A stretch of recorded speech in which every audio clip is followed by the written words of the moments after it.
Hello, everybody. Good morning, good afternoon, good evening for wherever you're calling and you're joining us today. A warm welcome for everybody who is coming from different parts of the world. My name is Paula Alvarado with Seeds for Change, and I will be moderating today's session of GroundWork Policy Briefings for Action. GroundWork is a collective initiative by the International Climate Politics Hub, Seeds for Change and Tinta, supported by the Climate and Land Use Alliance. It is co-led by the Dr. Philippa Bailey and myself. Philippa, maybe you want to open your camera and say hi. And we have the invaluable support of Julia Zanoli and Ana Alvarado from CLUA. That's Philippa Bailey, and we have been working together for a few years now on GroundWorks. Philippa will be managing the chat and making sure that you receive all the links to all the presentations we have today. Thank you, Philippa. Today's topic takes us into a rapidly accelerating frontier, artificial intelligence, and its growing role in shaping decisions about land, climate, and biodiversity. Over the past few years, AI has moved from the margins to the center of a global economic and policy debates. Corporate investments in AI reached about $252 billion in 2024, up more than 40% from the previous year, 40% more than last year. Venture capital funding for AI startup alone exceeds $1.3 billion, and the global AI market in 2023 was valued at $208 billion, projected to surpass 1.8 trillion by 2030. Please, Axel, could you go to the next slide? And the next one. Sorry, that's where we are. My bad, I should have told you. So these are the numbers we're looking today, and this represents a financial boom, but it's not only a financial boom, it's deeply material. It carries environmental, social, and territorial implications that are already visible. Axel, next slide, please. Data centers powering AI are increasingly energy and water intensive. According to the International Energy Agency, electricity demand for data centers worldwide is expected to more than double by 2030. More than double by 2030. I'm going to repeat that. It's happening. That's 5 years away, reaching about 945 terawatt hours. This will make the sector's energy use roughly equivalent to Japan's total annual electricity consumption and far greater than that of any country in Latin America. By comparison, Brazil consumes 645 terawatts per year and Mexico around 326 terawatts per year. In other words, by the end of this decade, global data centers could use as much electricity as Japan or the combined consumption of Brazil and Mexico together. A Lawfare Institute study found that 2/3 of new data centers built since 2022, so in the last 3 years, are in regions of high water stress. Each megawatt data centers can consume up to 25 million liters of water per year. That is the equivalent of a daily use of about 300,000 people or more. Major technology companies have reported that 20 to 34% increases of freshwater use since 2023. That's a lot, 20 to 34% increase since 2023. And this increase is directly linked to AI workloads. Just training a single large language model can consume around 2.8 million liters of water, not counting destruction, emissions, and waste associated with hardware production. As AI thirst for energy and water intensifies, its expansion raises urgent questions about water justice, particularly in territories where Indigenous peoples already face scarcity contamination, and competing industrial pressures. Despite AI growing influence on land, climate, and resource governance, Indigenous peoples remain largely absent from the global frameworks that regulate how these technologies are developed and deployed. This gap has led many Indigenous people to describe a new form of digital extractivism: the mining of Indigenous knowledge, data, and territories information for technical gain, often without consent or any benefit sharing. At the same time, across regions, Indigenous innovators are pioneering their own uses of technology, from AI-assisted forest monitoring and mapping to digital archives for language revitalization and community data hubs. These efforts show that technology can serve Indigenous governance when grounded in rights, consent, and cultural values. Today's discussion is especially timely as we move towards COP30 in Belém, where new climate and biodiversity commitments are being shaped, just a few weeks away. Digital technologies are already influencing how climate finance flows.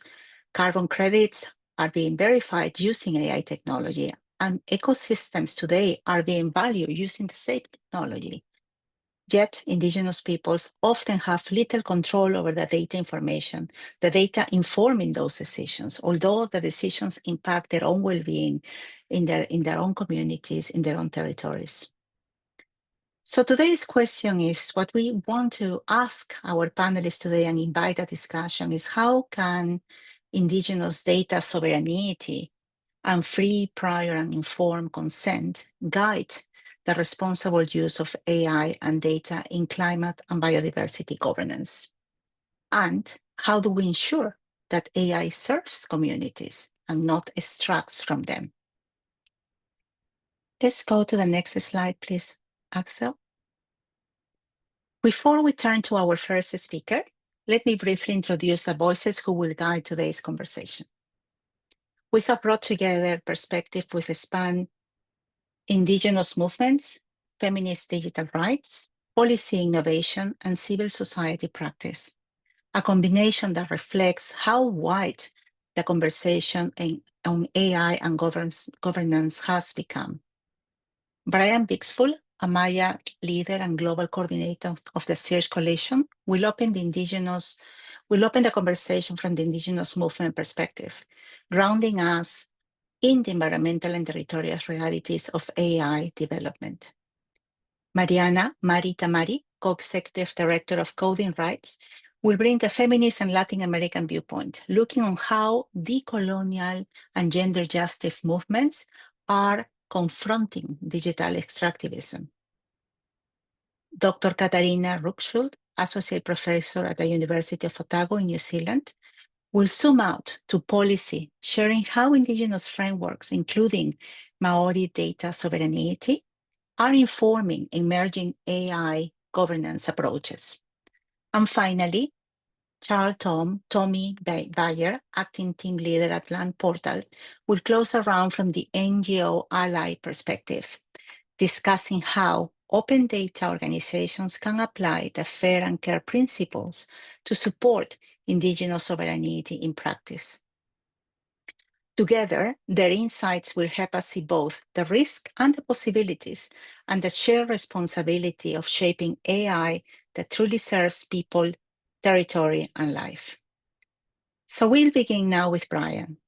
Bryan will open by grounding us in the Indigenous perspective, exploring how AI technologies intersect with land governance, biodiversity, and environmental integrity, and how these developments are already affecting Indigenous territories. He will also touch on the environmental footprint of AI, something we don't talk enough about, from the expansion of data centers to the destruction of water used to sustain them, to destruction of the water used to sustain them, and what it means for Indigenous rights and planetary limits. So, Bryan, over to you. Thank you.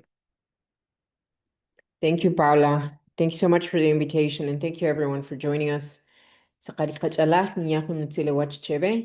a greeting in my indigenous language. My people are called the Maya-Tz'utujil, and we live in what is now known as Guatemala.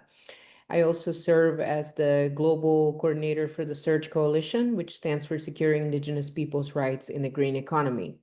We are a coalition of Indigenous-led and allied organizations that include Cultural Survival, Patani Foundation, Tallgrass Institute, Earthworks and Voices, and one affiliate member, International Work Group for Indigenous Affairs, or IVGIA.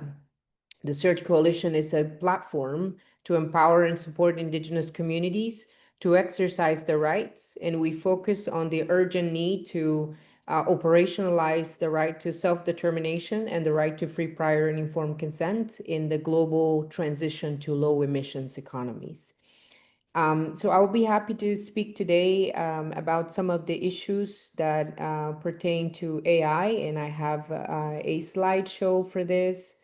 And so I would like to start by, the central question for my presentation today is why Indigenous peoples' rights must be at the center or central to AI development and application discussions.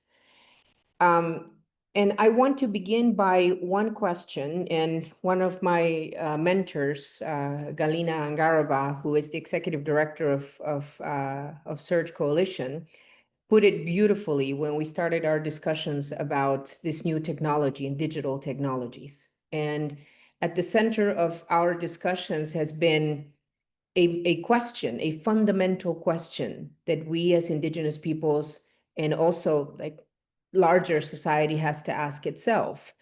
Is this new technology here to extract, or is it here to regenerate?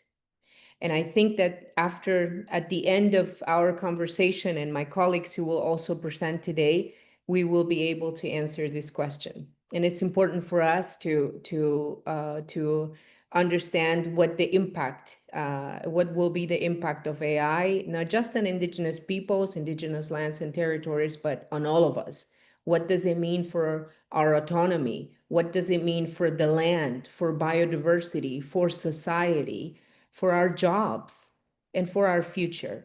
And so I would like to also begin by sharing some initial provocations, if you will, in the sense that these are some of the sub-questions I would like to address. And let's begin by saying that artificial intelligence is not an abstract system. It is deeply material. So when people say there is a cloud where all of these things are happening, this isn't an amorphous thing that's taking place. It is deeply material. It requires minerals. It requires water. It requires energy. It requires human and natural intelligence, human labor. And what's important to say, it is also that it is shaped by the worldviews and priorities of those who design and profit from this. It does not reflect all of our priorities and worldviews. It depends on who trains it and what information is fed. What is acceptable information is one of the main questions we should ask. And then, of course, it's already been positioned as a solution to the climate crisis, which is something we should put a big question mark right next to it. Is it really a solution to the climate crisis? Can it get the job done? Or is it just, again, another false solution, like what we see with biofuels, like what we see with carbon markets? And so that's why for Indigenous peoples, it's important to talk about the right to self-determination and free, prior, and informed consent on mineral governance, as well as intellectual property concerns, of course, and the digitization of biodiversity, which is always a concern. So I know Paula already shared some of the important data. So I want to begin there. What does it mean for electricity consumption? And so Paula already shared that the International Energy Agency is forecasting that the global energy consumption of data centers is projected to double by 2030. And she mentioned, of course, that that's around Japan's total electricity consumption today, and that the United States will account by far the largest share of this projected increase followed by China. What's more important also to say is that we don't know what will be the energy consumption related to AI usage and uptake. What that means is that what will be the usage of energy consumption related to end user related consumption and automation, for example. So those are some big questions we need to consider. There are many indigenous communities who don't have electricity today. And so how are we gonna balance out those things and go into a future that is just for everyone, not just for profit, but for everyone?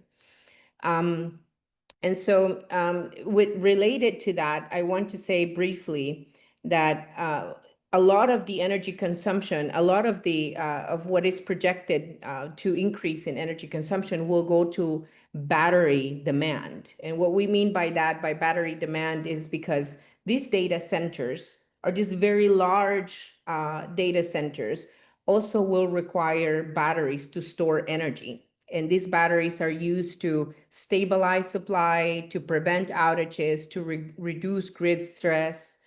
And so what does it mean for mineral extraction? So they use something called battery energy storage systems, or BESS, right? The IEA is projecting that the global battery storage capacity will increase by tenfold by 2030.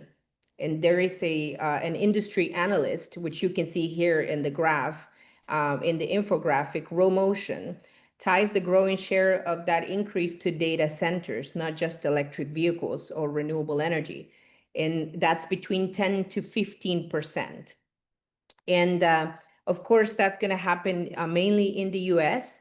But as AI is scaling up and they use more battery energy storage systems, then that means more installations, which means more batteries and more minerals.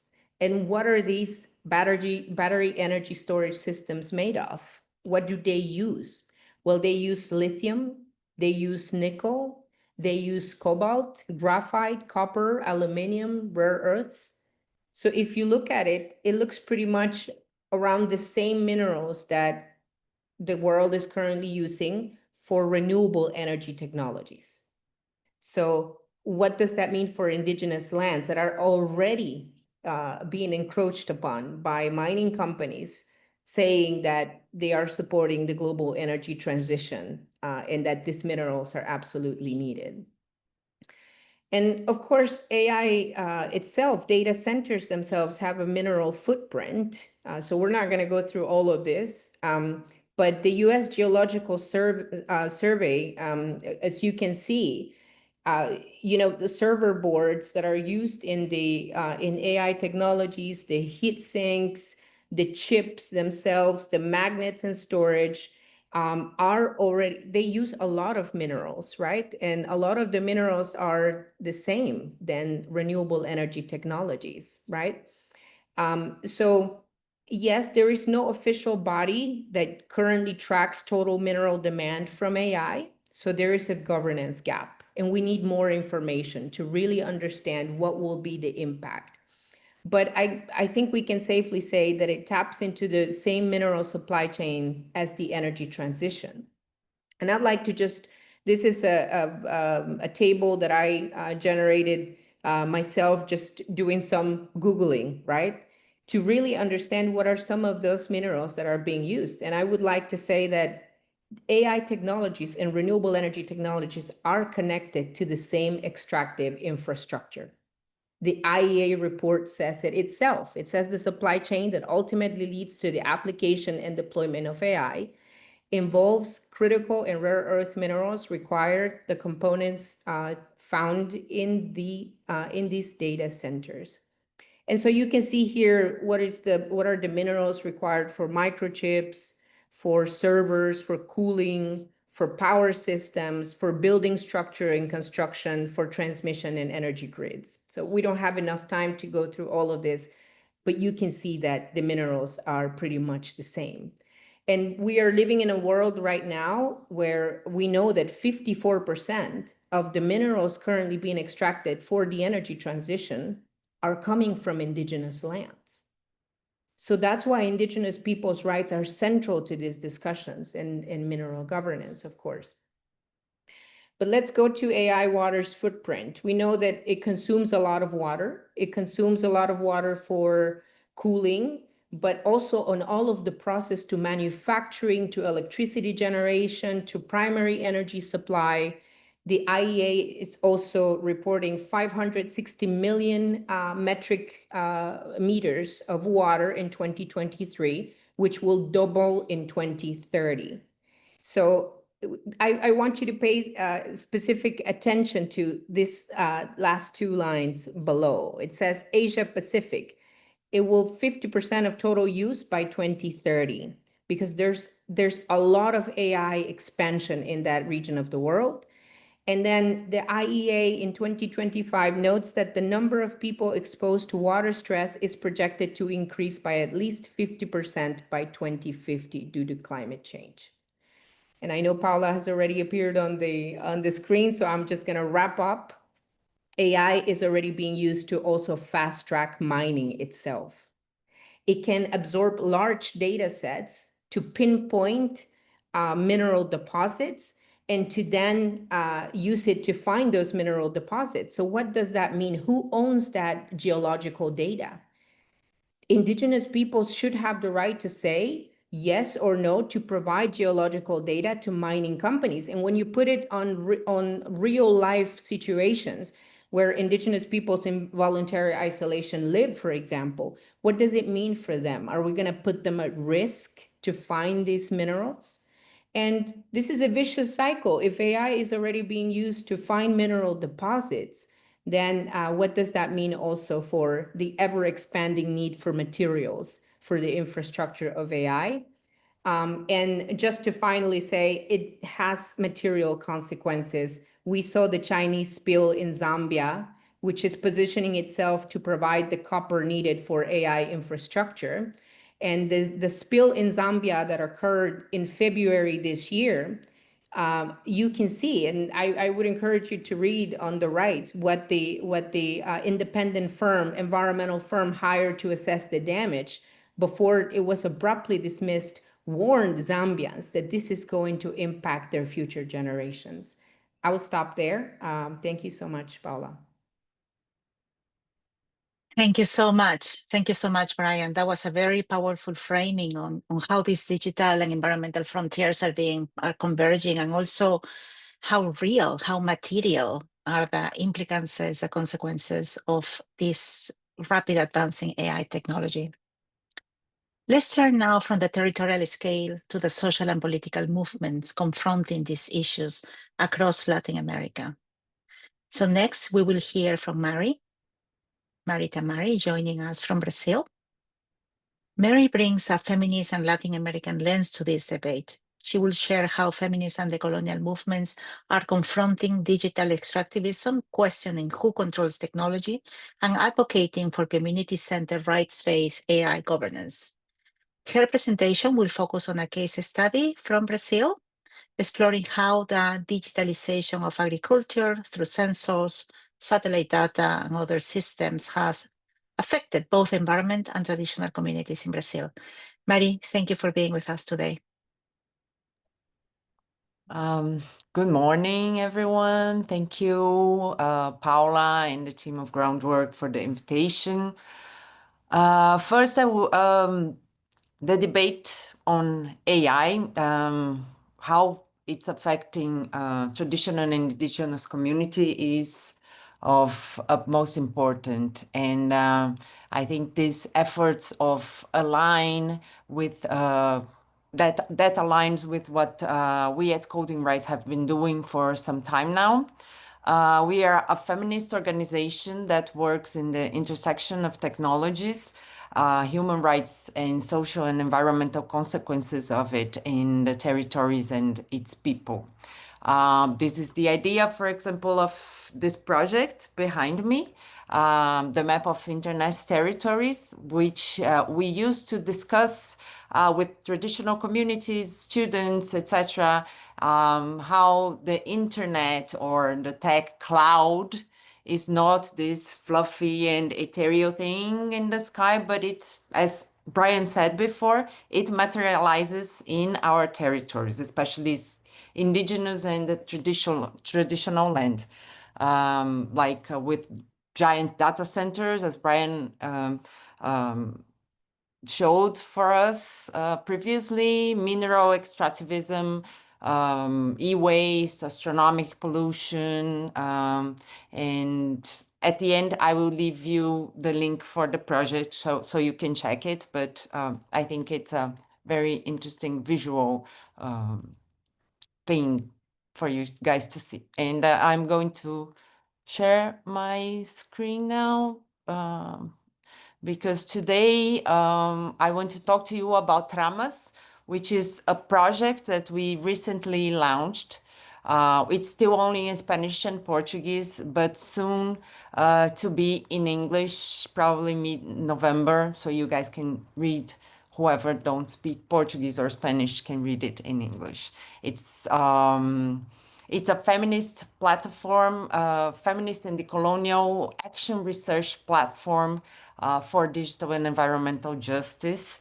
It was a project developed by an American, a Latin American and feminist, let me just, and the Colonial Coalition for Digital and Social Environmental Justice. And the platform featured cases about the impacts and resistance to data centers in Querétaro, in Mexico, rare earth in Chile, in which you have a very strong indigenous resistance to the extraction of rare earth, and about Jalisco in Mexico, also in Mexico, a territory known as the Mexican Silicon Valley. All of them are centered in the impacts on communities, the social environmental impacts, but centered on the community and its resistances.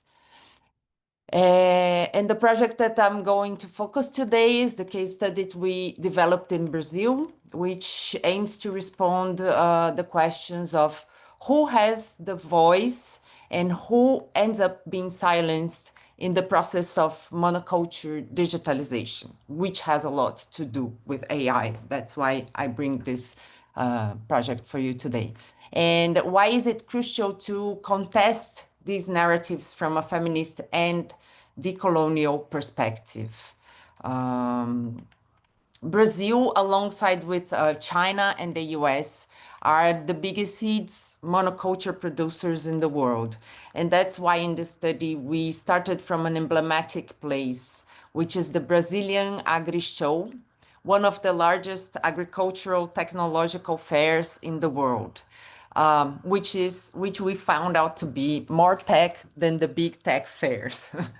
Agriculture nowadays is really technological, especially for those countries like China, Brazil, and the United States, in which you have a very big industrial monoculture.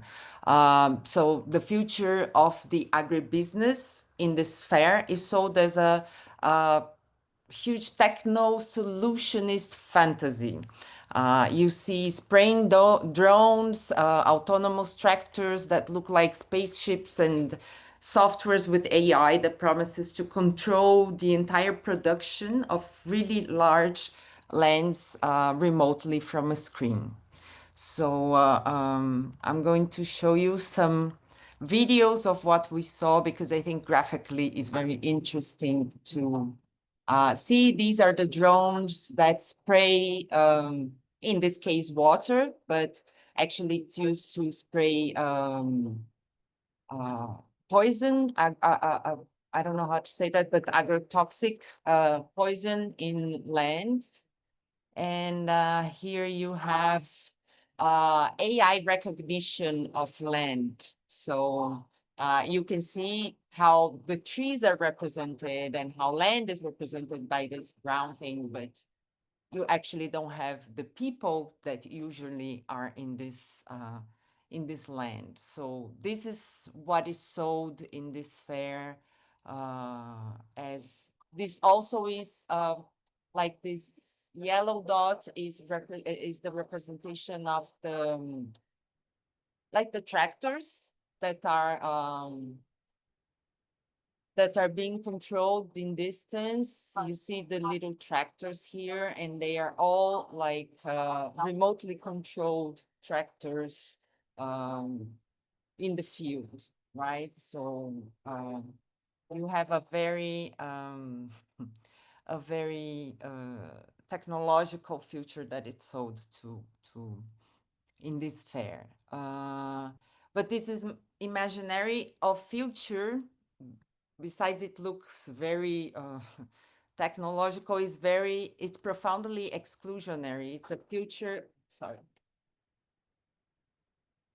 It's a future that it's built by and for white and very rich men, amongst the richest in Brazil at least, with a strong hereditary component from grandfather to grandson, as you see in the advertises that are exposed in the show. No, you see that it's always men.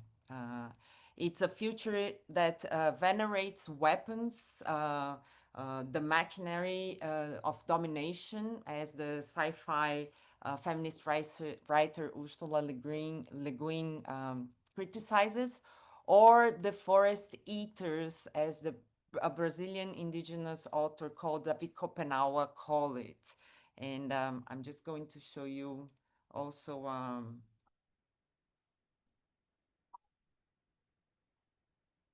this is like this miniature tractor that was made for children to play in the fair, which is the very logic of passing this destructive narrative from parents to children. You had a whole space of for kids to play with the huge. In the back, you can see the big tractor that eats the trees from the lands. So we wanted to bring this because this narrative, in this narrative in which you see the fair, there is no talk of climate collapse, hunger, land preservation, or even less of the existence of traditional and indigenous communities. There is simply the rays from digital maps. They are made invisible by algorithms and satellite images that serves to monoculture. And those who have a voice in this big future, are the big tech and big agro. No, Microsoft, Amazon, and Google are closing billion-dollar partnerships with Bayer, John Deere, and Syngenta. And all the softwares that manipulate this machinery is made up of are now accelerated by AI. But what we want to talk about is that before this high-tech monoculture consolidates in the territories, there is an entire process of erasure and silencing for the expansion of these agricultural frontiers. And we brought the story in the study of Miss Raimunda, which is a matriarch in a community called Gleba Tauá in the north of Brazil, in the Brazilian savannah called the Cerrado, as she represents what has been happening with traditional and indigenous communities and their lands. Her life is very much intertwined with what we call the advance of the agricultural frontier, which is disputed by soybean monoculture farmers, and with the use of these expulsion and violence technologies, as we see it, which goes from these drones, from precision agriculture, that uses AI and digital systems to erase the traditional people from the map. And the same drones that spray water in the agri-show in the Gleba Tauá, as told to us by Ms. Raimunda and other people from the community, spray poison over their agroecological crops and over their homes, and they are used not only to kill their crops and expel them from the communities, but also to terrify them. So you have artificial intelligence advances also used as in technology, advanced technology also used as a way to expel these people from their territory and legitimating land grabbing with also with digital public infrastructures that are used in land grabbing. And so it's not only a physical violence, but also an epistemic and digital kind of violence over these people, right? And so I wanted to bring this as it is, I mean, we see it's not supposed to be an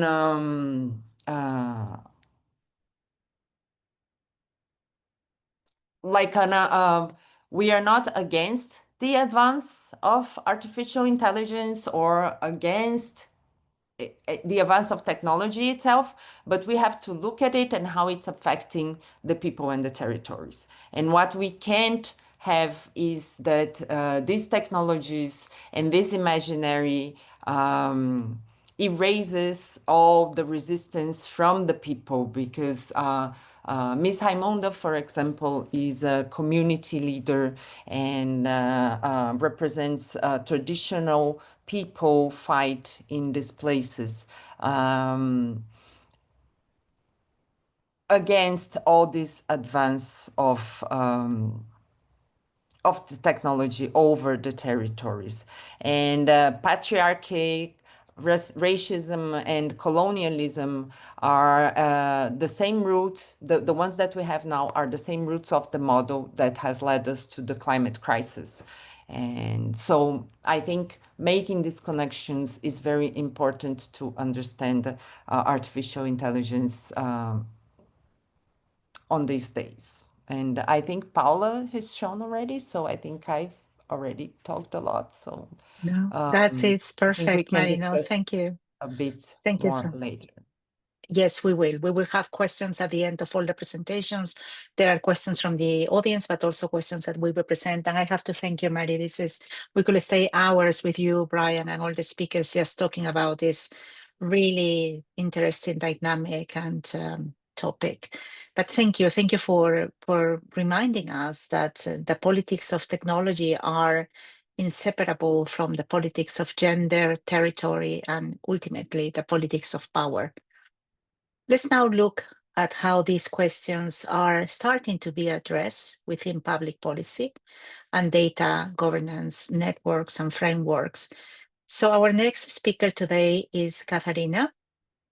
Katharina will help us zoom out to the policy level and exploring how Indigenous frameworks are influencing national and regional approaches to AI and data governance. She will share examples of emergency policing frameworks that embed Indigenous values, consent mechanisms, and FPIC into data systems, and discuss how communities are addressing the risk of large-scale data harvesting. Katharina, welcome. Over to you. Thank you. I'll just share my screen. Okay. So first off, a greeting from my tribe of Ngaitahu, our mountain Hikaroroa, and our river Waikawaiti, and our great house of Huirapa. I also acknowledge all our ancestors and those who will come. My name is Katharina Ruckstuhl, and I likewise acknowledge your lands, waters, ancestors, and houses. So I've framed this conversation in 3 parts as problems with AI from an Indigenous perspective, some policy initiatives, and also some emerging practice. And first, and while we've had a long discussion so far, and good to be reminded of this, and good for this to be pointed out, of the materiality of AI, it is not a homogeneous technology. So while its material basis is homogeneous, its uses are heterogeneous. So therefore, our response can also be heterogeneous. And I think that's what we're starting to see in our responses. So problems, they are material, and we've already had a discussion around that, and I will only briefly touch on that. But also institutional, and by institutional I mean at the level of rules, beliefs, norms of organisations. And undoubtedly there are other frames that might be applied. However, I think this dual framing is useful, and I think that's already coming through. So under the institutional framing of norms, rules, and beliefs that frame our behaviours, this quotation from a recent UN meeting lays out the case as to why Indigenous people have particular rights and data, and outlines the mechanics of protection, respect, and promotion of opportunity, along with avoidance of harm as key elements. So here the framing is around Indigenous data sovereignty rights, and the question that one might ask is, does AI impinge or have implications for Indigenous data sovereignty? And clearly the answer is yes. And as the other speakers have already indicated, internet functionality requires land-based infrastructure. So again, if we consider the UN Declaration on the Rights of Indigenous People, this quotation highlights that aspect, that AI functions through land-based infrastructure. And this aspect is nothing new for Indigenous people in all parts of the world, where particular types of infrastructure, not only data centres, but dams, mines, farms, wind turbines, offshore oil and gas platforms, often impinge on Indigenous lands and waters. And this is a familiar story, and it is really great that this conversation is starting to discuss these material matters. So, materiality of AI and its reliance on land, water, and energy, along with associated cables, buildings, pipes, wires, rivets, trucks, people that maintain and service these data centres, are absolutely to the point when we discuss AI. And in this map of North America, you can see the red data centre dots are close to Indigenous lands, which are in the yellow and green areas. And undoubtedly, these maps are being reproduced all over the world where they actually are on Indigenous lands, and where Indigenous people, as we heard in the last conversation and in the one before, are actually having to move away from their lands because of the desire for these data centres to be close to particular types of water infrastructure or energy infrastructure. So it's really unsurprising that Indigenous activists, scholars, leaders are increasingly using words like colonialism as they consider energy and water footprint of AI. However, this is not just Indigenous people are waking up to this, and we can see in this Australian example where the increasing demand on energy and water is becoming much more to the fore in the public consciousness. So the question is, what is the value of AI's materiality, and in particular its capture of life-giving resources such as water, as we've heard, oft times on Indigenous lands. So this is an economic question, and it is one that some Indigenous groups will be pondering as to whether to be part of this economic bonanza from a material perspective. For example, should they be joint venture partners, or should they build a wind farm to service a data centre, or should they stay outside? And these are questions that in my country of New Zealand are very much to the fore. However, probably what is more clear-cut, at least in the literature, is that the cultural, ethical, social and legal issues that Indigenous people face when it comes to AI. And many of these are common to other groups in society. However, some are very specific to Indigenous people, such as the misappropriation or capture of traditional knowledge, know-how, and sacred, things that are sacred and spiritual. So solutions have also been suggested, and you can see some of these solutions from a recent 2025 paper. So I'm going to move on very quickly to policy. So in New Zealand, we have a very active and demanding tribal leaders who have been working with the New Zealand government over the last 4 to 5 years and have developed a Māori data governance model with a vision of data for self-determination and cultural, social, economic and environmental decision-making. And key to this is the idea that data is a taonga or a treasure because of its relational aspects. As part of that, there are a set of attributes, or the PO as it's called here, that enable data for Māori self-determination. And this includes how AI technologies might be covered within that framework. And indeed in New Zealand, we have a whole of government response to AI in the public service, and you'll see that the section in yellow highlights that Māori have a view and have demands on the government in terms of AI.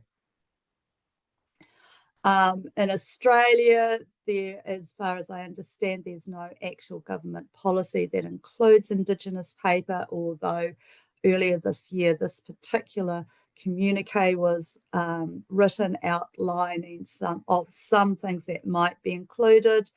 There is some discussion in Australia around, this is a research paper, around AI in healthcare. And for those of you who have been following what's going on in healthcare, it's increasingly being used. And in Australia, there's quite a strong response to Indigenous intellectual property rights, such as copyright. And here this group, including Terry Jenke, who's a particularly well-known Indigenous IP lawyer, has been discussing this. In Canada, the situation, not so much whole of government policy, but certainly in the health sector, where of the 9 points in this particular policy or principles, AI values and Indigenous rights are set out. So into the last section of my discussion, what are some of the practices? So again, I've just very briefly summarised 3 things that I'm aware of. So one around sovereign infrastructure, the second around education, and the third around services. So Indigenous people are increasingly leaning into digital infrastructure, and particularly on Indigenous lands. So the first is local context, and I'm currently the interim co-chair of this organisation. And this is a not-for-profit, you might call it a middleware enterprise based in the US on Navajo or Dene lands. And it supports communities to identify their ongoing rights and data through appending a traditional knowledge label or a biocultural label into the metadata. I won't go into the details, it's all explained in the website. So this is not a specifically AI response, although it potentially might be as this enterprise develops, and we certainly are thinking about what are the implications for AI. The second one is a hardware solution, and this is a tribal data repository that holds Indigenous biobank information. And this server is on tribal lands and operates under tribal jurisdiction on the Cheyenne River and the Sioux tribe. So again, a US example. This one is one from New Zealand. So Te Hiku is a wholly owned tribal media company and operates under tribal jurisdiction. And here the company is developing Māori language chatbots automated processing for Māori language transcriptions, and it's using AI trained on closed language data. So by closed language data, I mean data that has been Māori language data from radio sources, and it can only be accessed through a particular type of license, which is called a kaitiaki license. So unlike companies such as Google, OpenAI, and Anthropic, which harvest data, you can only access this Māori language data for particular purposes and using this particular protocol. And when we come to education, there's been quite a lot of work in terms of manifestos or position papers. So this is from a group about 3 or 4 years ago that gathered in Hawaii and has since developed a cross or a global AI training program called Abundant Intelligences, and dealing with 3 particular questions. So AI is abundance. The last one is, I think this is quite an interesting one, is an Indigenous-led AI analytics tool, which you can use to see whether it's biased. So this is a very, very quick run through. I am aware that there's a lot going on in other nations, particularly in Africa, but thank you for the moment. Ngā mihi. Thank you so much, Katharina. That was really enlightening. So much information, and thank you for showing us all these ideas and to show us how these ideas are beginning to actually take root in actual policy frameworks and actions from civil society and organizations, right? To putting the AI to work more than being overworked or worked out by the AIs. So let's close our speaker round by hearing from the perspective of civil society allies who are working to ensure that open data serves rather than harms Indigenous rights. Our final speaker is Tommy. Tommy brings the NGO ally perspective, reflecting on how Indigenous organizations can implement fair and care principles in practice to uphold Indigenous sovereignty and avoid digital extractivism. That's a big question for you, Tommy, but welcome. Thank you for joining us. Thank you very much for for having me. I've got a bit of a cold, so if I go into a bit of a coughing fit, please, I apologize in advance. I want to just reflect on, I think, 3 things from the previous speakers as well, and maybe it's premature, but the environmental impact of AI was noted, and I just wanted to flag that again. And I think it was Paula who spoke, Mariana who spoke about power and exclusion. So I think this power relationship is so important. And then I want to get back to this point of Katharina's of what constitutes a local context. I say that because AI is rapidly challenging, I think, our perceptions of how decisions are made for the future of the planet and all the organisms on the planet. And it's a little bit of a, you know, a train that is leaving. You can protest, you can get on board. It seems almost whatever you do, nothing will change. But we must also reflect that improving access to data and democratizing information is fundamentally a good thing for inclusive and democratic land governance. And believing that data is sort of the means to an end, I think is an important starting point, because it makes us recognize that it should serve society, it should serve the planet. And so the land portal works to sort of also build these bridges between communities, between institutions and frameworks and knowledge systems, especially, I think, where these power imbalances persist and continue to persist. But that view is being challenged all the time. And so I would like to reflect on sort of 2 key concepts here. And I think Katharina has already brought in AI and what that means. But I want to speak about how land governance is sometimes defined and how data governance is defined. And so Boras and Franco define land governance as the way in which public actors use, control, and provide access to land in a way that is socially legitimate and democratic, when we start looking at definitions of data governance, they are much more enterprise-oriented. Data management discipline that focuses on quality, security of an organization's data, defines policies, standards, procedures. And I think it's an interesting contrast between the two, because when I start looking at indigenous data sovereignty, to me, that reads like what a definition of data governance should actually read like. It is the right to govern the collection, the ownership, and the application of its data, and it derives from the definition I have from tribes, but we can substitute people's inherent right to govern themselves, their lands, and their resources. And I contrast this just because I find it so striking that when we talk about data governance and we talk about indigenous data sovereignty is presented as a sort of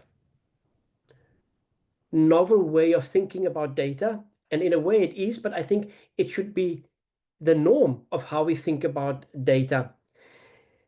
But the question becomes for us as an organization that works with open data, we're fundamentally believing that increasing transparency and interoperability is a good thing. We also have to ask the question, is it enough? To achieve digital democracy and digital public goods, we must pay attention to power, to consent, to use, and to purpose.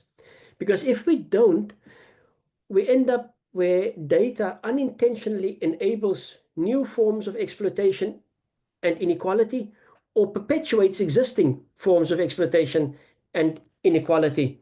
And so we need deliberate interventions if we want AI and digitalization strategies to work for the public good. Because without attention to power, consent, we will stay with the same sort of inequality. A report that was just released beginning of this year entitled Information Ecosystems and Troubled Democracy highlights two things which I think we would know. There's a definite Eurocentric Western bias to research that focuses on the global north when it comes to the development of these tools and technologies. Secondly, information ecosystems are increasingly monopolistic and controlled by the very few. That means the very few control the global narrative that appears to be widespread, fluid, and arising sort of organically from the people.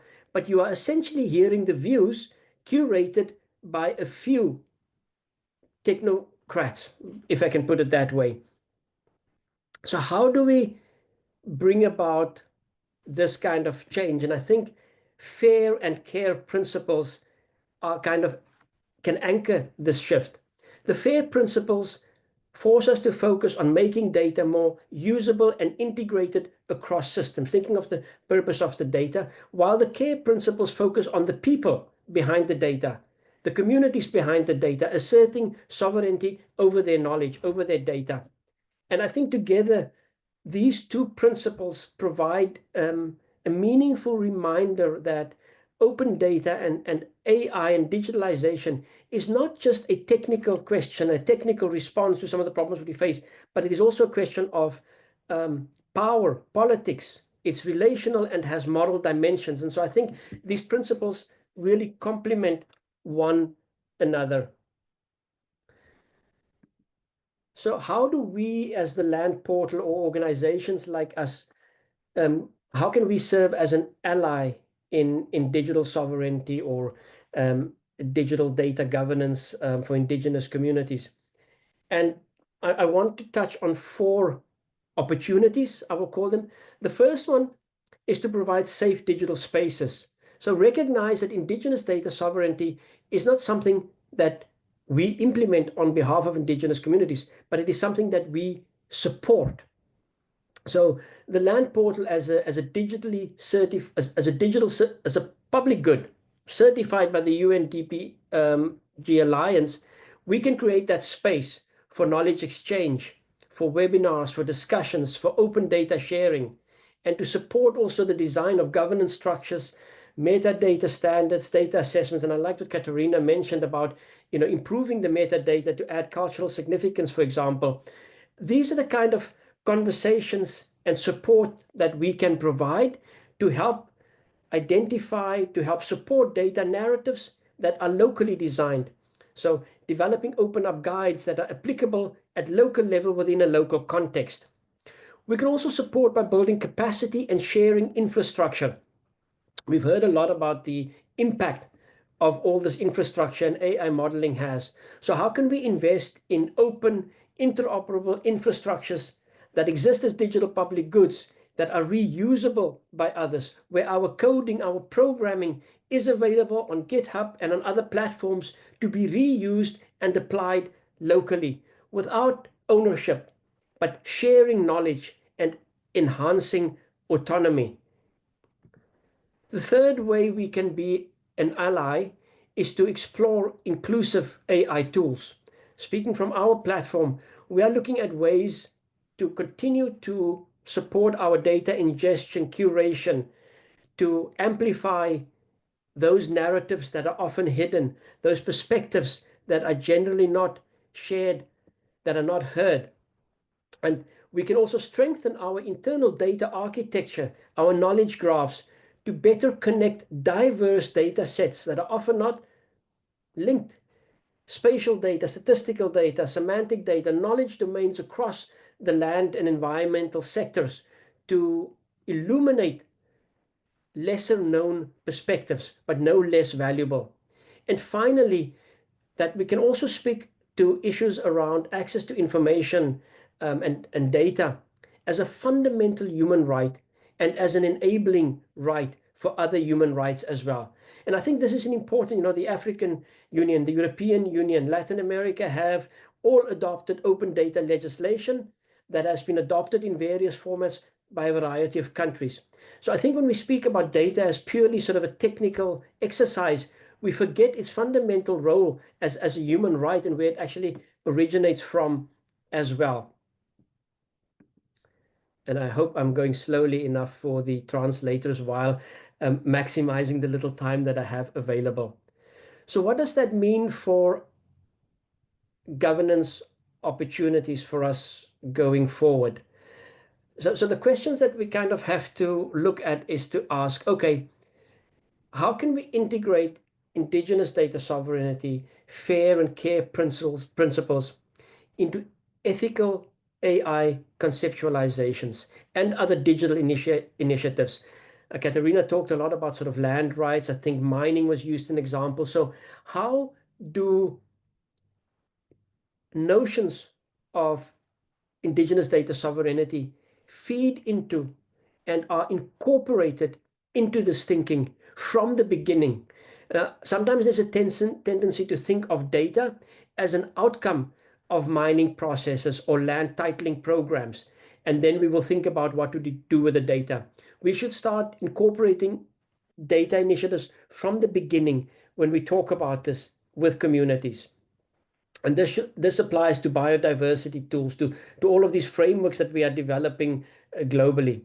Secondly, we need to improve representation in global digitalization discussions, AI policy making strategies and discussion. We need to have more diversity in the room. Without that, many important perspectives are simply missing. And then I'm a big advocate of a sort of digital public goods approach, recognizing that access to information, access to data and AI should serve the public good, but that only happens by design. I think these digital technologies, they sound wonderful, and the potential is in some ways unlimited, but so is the potential for harm. It is unlimited, and the good outcomes will not be achieved because somewhere someone will recognize that they are more important outcomes to pursue. They have to be deliberately targeted, pursued, and implemented if we want to achieve those good outcomes.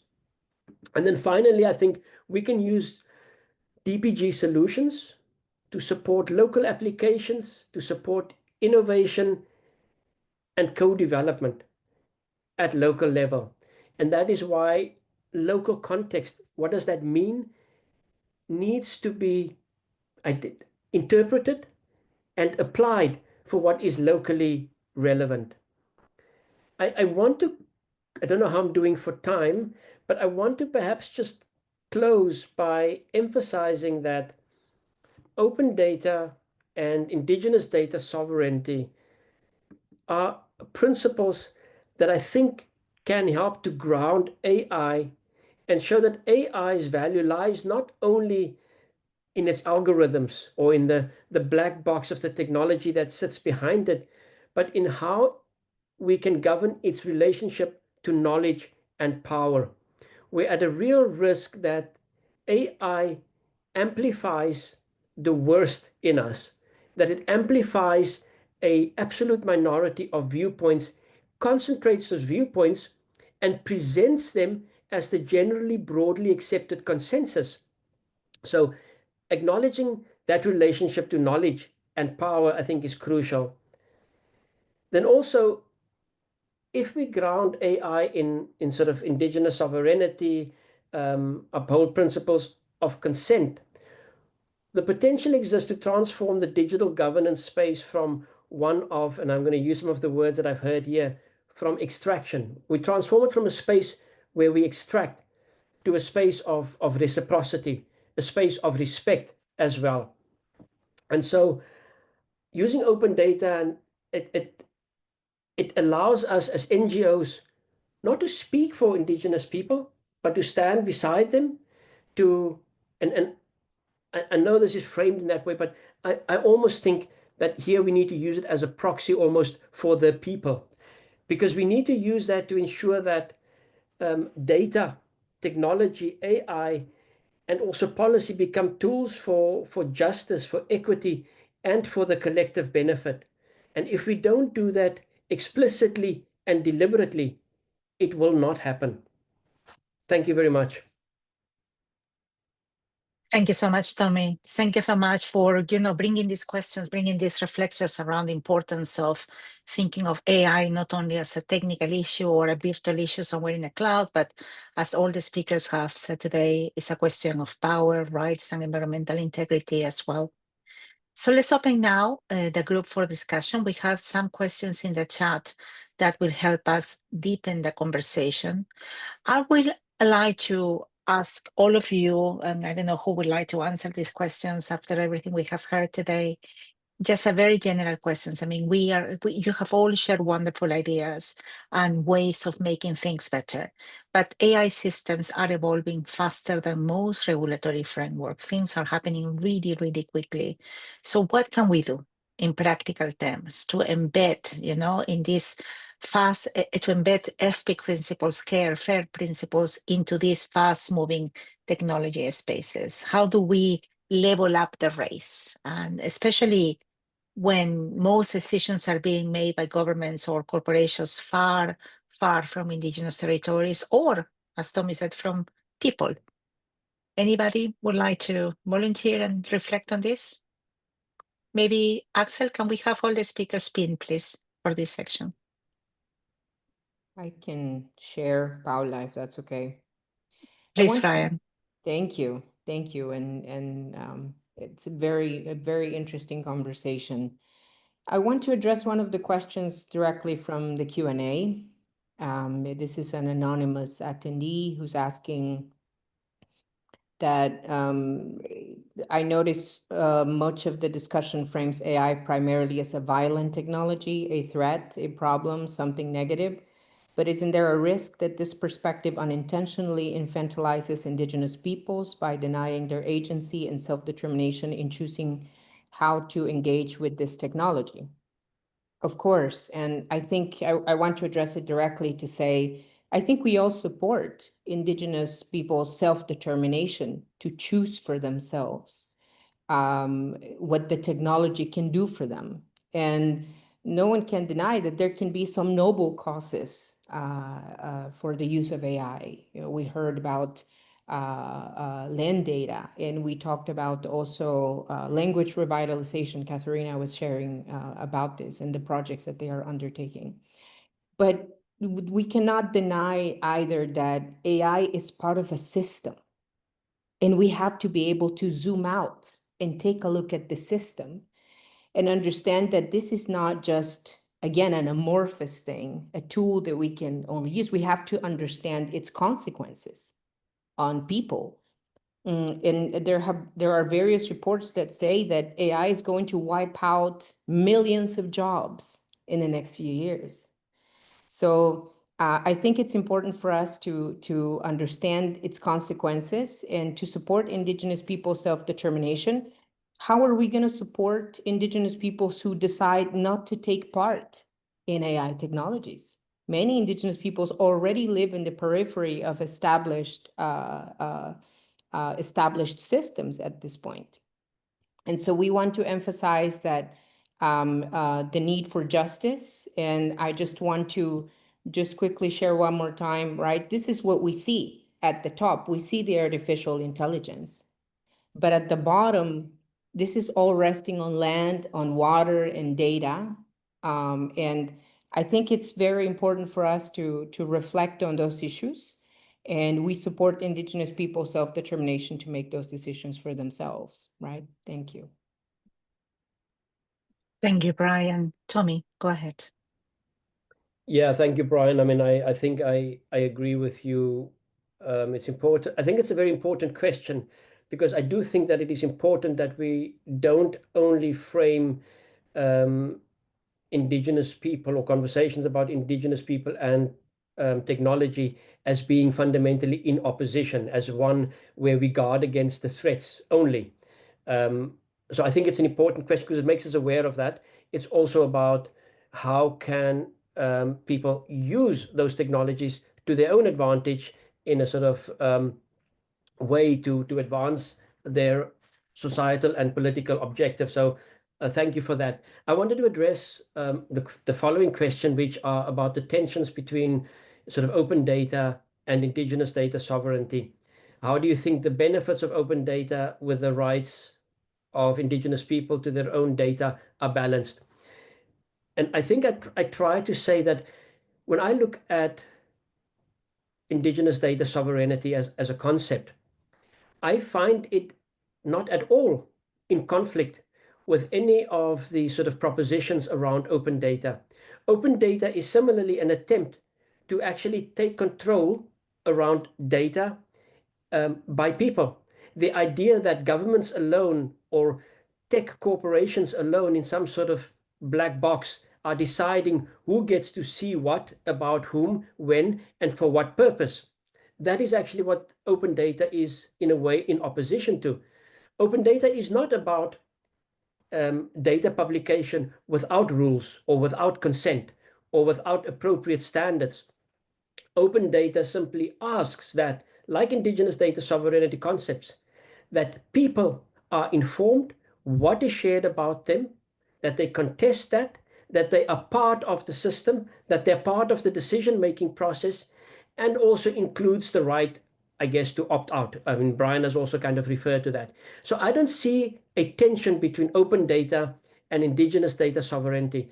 I think they speak to the same core desires about being valued as contributing members of society that have agency and that have the right to make decisions about themselves, about their communities, and about their environment, and have a say in the future of the planet. So from that perspective, I think these are two very closely aligned concepts, actually. And I wish some of the open data, sort of the Indigenous data sovereignty concepts become actually just concepts about data sovereignty. Thank you. Katharina, your hand is up. I think we're having a very interesting conversation ongoing. So let's go, Katharina, and then Mary. Yes, so thank you for that last comment. I think we often find, and I don't know if this is others' experiences, but what feel like novel or insightful commentary from Indigenous people just makes sense. And the fact that others are so astounded by that astounds me. Isn't this just what good things look like? So that would be my first comment. Second, what are the intervention points, I guess, is what we're talking about. Because yes, sometimes AI and in fact the technologies that Mariana talked about, can feel overwhelming, all-powerful and beyond human control. And yet there are many, many intervention points. And the most obvious intervention point is the market. The market at the moment has a hunger for these technologies, and which is driving the activity that Bryan's been talking about and that we observe all over the world. At some point that's going to stop because it is insupportable. There will never be enough money for that. And yes, a lot of people are going to be out of jobs. However, all of us are imbricated in the AI world through our sovereign wealth funds. So our governments invest in these organisations, and at some point that investment cannot continue. So what will be left?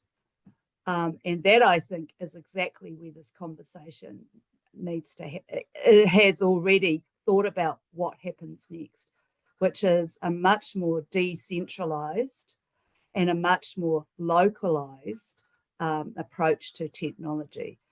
So we can go to the gloom and doom of Hollywood, where robots rule the world, or we can go to the absolute optimism of most Indigenous people that I know, who see something different. And in the context of the COP that's about to happen, and last week I was at the UN Adaptation Futures Conference here in Christchurch, New Zealand, I did not hear gloom and doom.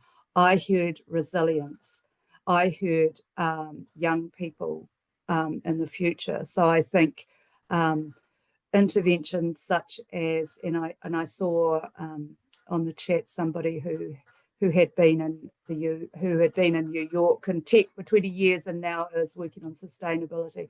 I think there are a lot of people who are much more interested in technology as a support for, not an answer to, the global issue of climate adaptation and climate mitigations. However, those are going to have to be much more decentralized. The idea of linked platforms was talked about last week at the adaptation conference, and I think this is exactly the type of approach that can be localized, that share best practice, that are much lighter on our resources. So these are sources of innovation, and the questions that we ask are essentially innovation questions. How can we be much lighter?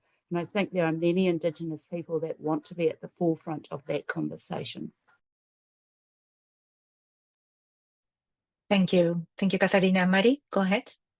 Okay, I just wanted to start with something that Katharina showed in her presentation. It's a sentence in which says that internet functionality requires land-based infrastructures. And what caught my attention was that the relationship between the digital and the land is inextricable. And I think it showed in all of our presentations. I think this is a central point of all the discussion on how AI is impacting our lives, traditional communities, as we call it in Brazil, which includes indigenous communities, quilombolas, that are the Black people communities that were enslaved and that are inhabiting territories, and those are the communities in which you have the most preserved land, especially here in Brazil, because you have like the lands that are recognized as land from these community peoples are the ones that are most preserved. And I think these are the lands in which the big tech companies and all these infrastructures are advancing now. And I think Bryan brought the cases of data centers, and here in Brazil you have a huge TikTok data center that it's being built in the north of Brazil, that it was supposed to be, it's being built over indigenous peoples, the Anase people land, and up until like recently, these people didn't even know what was going to happen to their land. And these are all hyperscale data centers that are being imposed over these people, and imposed over not only indigenous people that depend on the land, but we all actually depend on the land. Even the internet and all this technology depend on the land use to build their market share and to build their products, and to store data. And I think one thing when we talk about one of the questions here, which is what approach should the people in the territories that feed AI resources take, adaptation, confrontation. And I think we all together with the communities can help inform, because as Paula said, this is something that it's advancing really fast. And sometimes you don't even have any idea of what the impacts of a data center, a hyperscale data center, will have over your territory. Here in Brazil, we had this coalition between an independent media outlets that made a lot of informed articles on the impacts of data centers and on the rush of implementation of data centers in Brazil, and that they are being implemented especially on communitary land. And the Anacé people from the north of Brazil only knew about this because of these articles that this media outlet was doing, and by the action of one organization that it's a partner of ours, which is called IDEC, which is the Institute of Defense of the Consumers. And they mobilized and informed the Anacé community. So they are also they are now trying to access their rights, so they can either they can even speak on whether they want or not this kind of infrastructure in their territories. No, it's a step. They took a step behind, and they are fighting the construction without informed consent on their territory. So I think one of the things is that adaptation, confrontation, we need to connect these, which is not always connected. No, we need to connect the resistance and resilience to the territory, so we can help the not only help but also build the struggles against the harm advances of AI infrastructures. Thank you, Mary. Tommy, I saw your hand up briefly. Do you want to add something very quickly before we go? Because we have to close. I can keep my comments as part of the closing comments if I get a chance to, if we each get a chance for a small closing statement. Yes, exactly. That's what you're going to go next. So I'm just going to invite each of you to give a very short closing statement. We only have 4 minutes left, and we would like to close more or less on time. I always say more or less because I'm Peruvian, so time is a bit flexible, but our interpreters need to go somewhere else. So please, let's go round around in the order of appearance. So Bryan, Mariana, Katharina, and Tommy, please, your final thoughts. Thank you. So I would just like to close by saying that AI technologies need minerals that are deemed critical for its infrastructure, and their extraction is happening faster than safeguards are being established. We know that 50% of energy transition minerals are currently being extracted from indigenous peoples' lands, and many of these minerals are the same used for AI technologies. Also, to just quickly say that no country in the world currently upholds indigenous peoples' rights to the minimum enshrined in the UN Declaration on the Rights of Indigenous Peoples. So we need to apply a rights-based approach first and make sure that indigenous peoples don't pay the consequences, especially when it comes to mineral, water use, land use, We need also a global traceability system to understand where minerals are being extracted for AI technologies, what are the consequences, and we need disclosure to understand what are those impacts. And finally, we have already crossed 6 of the 9 planetary boundaries. And so how we act from here on matters. And technology is not inherently bad, but we need to look at it as a system. And technology must be responsive to the realities of our planet so that we don't make the same mistakes of the past and AI doesn't become domination through new tools. We support Indigenous people's self-determination, and I think we should continue this discussion further to understand how it can be used for good. Thanks. Thank you so much, Bryan. Mari, go ahead. I just wanted to, I think it was something that Bryan said also, that it's a systemic problem. We are facing a systemic problem, right? And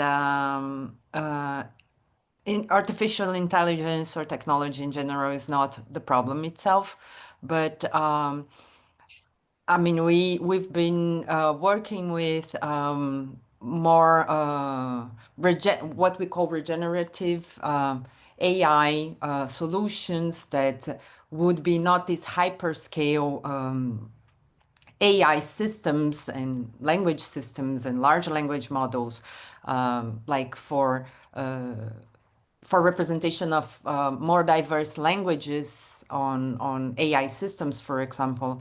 And I think this connects to this issue of being a systemic problem, because we don't have to accept everything that the big tech companies put into our heads. No, it's not the artificial intelligence. It's not only the artificial intelligence from these big tech companies. I think we people can also develop. Of course, there is a huge connection on it, and but there is also an imaginary that it's constructed and imposed over us on what technology is and what technology is. What is the technology that we need to in our lives, and this is usually connected to the interests and the profit interests of these big tech companies, big agricultural companies, and I mean the systemic power and the economic and political power and land power also. So I think also looking at different ways of facing technology is important for us, the people, to fight against it. That's it. Thank you. Thank you, Mari, Thank so you, much and to thank you for the reflect. invitation and for the discussion. Katharina, your thoughts. Thank you, Paula, and thank you also to the other panelists. It's been a pleasure to hear your comments and gain insight from your observations. I would say that yes, there are systemic issues. These are systemic issues of racism, colonialism, and globalization, and increasingly oligopolies.